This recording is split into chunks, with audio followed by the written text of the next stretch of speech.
Welcome back. Okay, so we have an idea of space-time. We have formalism for developing vectors in space-time. Now we want to do some physics with it. And if you remember back to your first couple of weeks of physics, after you developed the ideas of three-dimensional vectors, you went to talking about three-dimensional kinematics. And so let's start today by thinking about coming up with structures in space-time that represent some of our kinematic quantities like velocity and acceleration. So when you look at when you look at displacement in a four-dimensional sense, we actually have the four displacement vector, which we've been calling delta sigma. Well, now I want to promote that displacement vector into something that really represents, say, the trajectory of a particle or the trajectory of an observer. Now, we know that when we want to look at the path of something, we talk about it in terms of a parameterization, right? So before you thought about x, y, and z as a function of t, we know we can't do that anymore, right? Because t is now a dependent variable. We have a coordinate t that represents some location in space-time.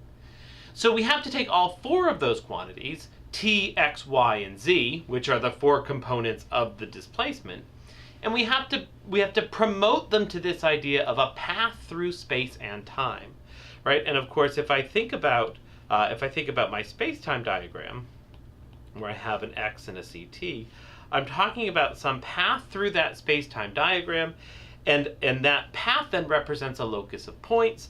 Each one of those is some sigma, which is equal to, some parameterization t, x, y, and z. But now, I need an independent variable, right? In order to do physics, I have to be able to take derivatives of these things. I need to be able to, I really need to be able to parameterize this path by something. And whenever we start this process of parameterizing a path, we always say, well, let's just name some parameter, and we'll talk about that parameter as being the thing that tells us how our path evolves. And so as I've written it here, I've written the displacement, I've written the position as a function of this thing called lambda. And that's a common thing that we do in physics, and at this point it's something that we would call an affine parameter, meaning a parameter that tells us how our path evolves, but that has no real specific meaning, right? So it's some parameter that's chosen for convenience sake. And so if I think about writing this in terms of my affine parameter, now I have my sigma is going to be a function of lambda, which means that all four of my coordinates inherently carry along that information as being a function of that affine parameter. Right? This is that larger idea of saying a path through space and time, or in the old days, a path through space, is parameterized by some continuous variable. And since we can't use t anymore, right? That was the Newtonian idea that time parameterizes all. We can't use time anymore. And so at this stage, we're going to say, well, we're just going to throw in some lambda, and that lambda is going to tell me how my path evolves. Well, it turns out that not all lambdas are the same, right? So if I want to talk about a physical system, there actually are better choices than others into how you should make your parameterization. In other words, when I write down t, x, y, and z as a function of something, there are better choices for what that something is. And since I'm most interested in the real world, in the real physical world, in talking about what's happening to trains and rockets and people and particles, there's actually a pretty good choice for what that affine parameter is.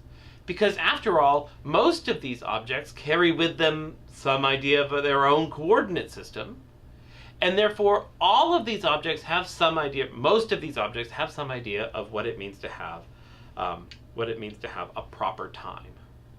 And so at least for this film, we're going to be talking about parameterizing our path through space-time with respect to the proper time. That is to say, I have some path and some general coordinate system, and I want to plot all of the points that path takes in my coordinate system, and I'm going to write down that path as a function of the proper time of the observer who's going down that path. And then that really makes sort of physical sense, right? It's really natural to do that because that observer carries with it a clock, And now I'm going to talk about my t, or the lab t, or the reference frame t, but I can calculate that t in terms of that clock, or I can calculate x, y, and z in terms of that clock. And so that clock makes a pretty good clock for real observers, for massive things, for people, for puppies, for trains, and such. It won't work for all paths, but it absolutely works for, it actually absolutely works for observers who travel at less than the speed of light.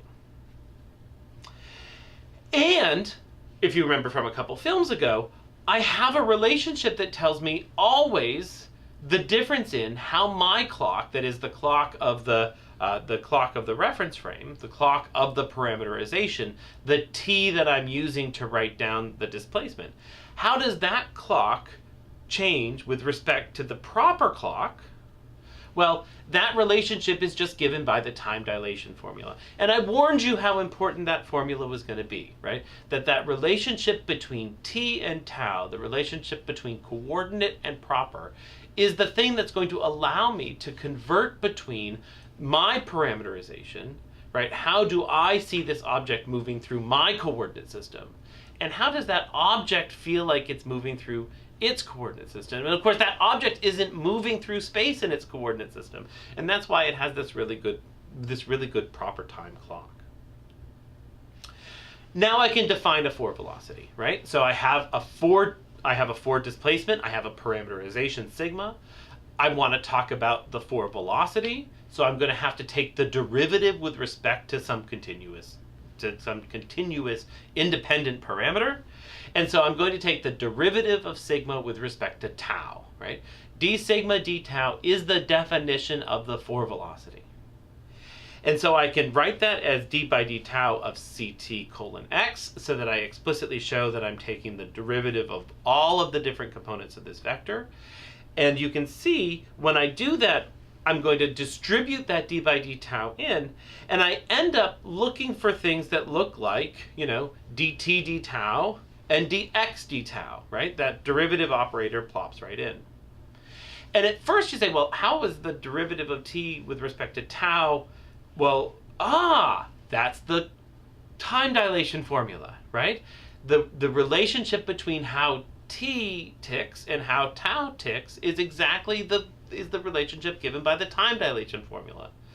And so I can always replace derivatives with respect to tau with gamma times derivatives with respect to t, right? That's an instantaneously proper thing to say. And so I can rewrite the 4 velocity then as c times gamma dt dt, now that one's easy, that's just 1, times gamma dx dt, right? And so I know that this thing here is going to be exactly equal to 1, and this thing, dx dt, is the spatial velocity that I measure in my coordinate system, right? That's how is the coordinate changing with respect to the coordinate time. That's the good old-fashioned velocity. Okay, so what I get when I put that all together is a fairly straightforward expression for the 4 velocity.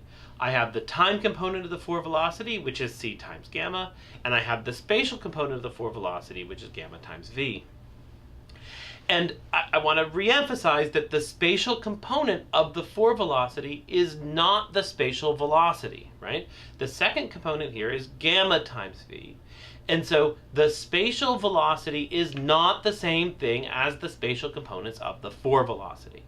The 4 velocity is properly an expression of how does the 4 displacement change with respect to proper time.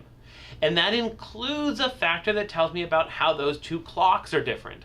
And so the spatial component of the 4 velocity is not just the velocity. It's not just dx dt. It's actually, dx d tau. Now I can take that expression though, and I can start to ask some interesting questions about it, like what is its magnitude, right? So if I want to find out, well, what's the magnitude of the 4 velocity with itself, I take the time minus the space. So I've started the calculation here. I have gamma squared c squared minus gamma squared v times v. There's a little bit of algebra that I have to do, but I have a gamma squared times c squared minus v squared, right? Now, I have to remind myself of what gamma is. Gamma is 1 over the square root of 1 minus beta squared, right? And so I have c squared minus v squared over, now the gamma was 1 over the square root, so this is just 1 minus v squared over c squared.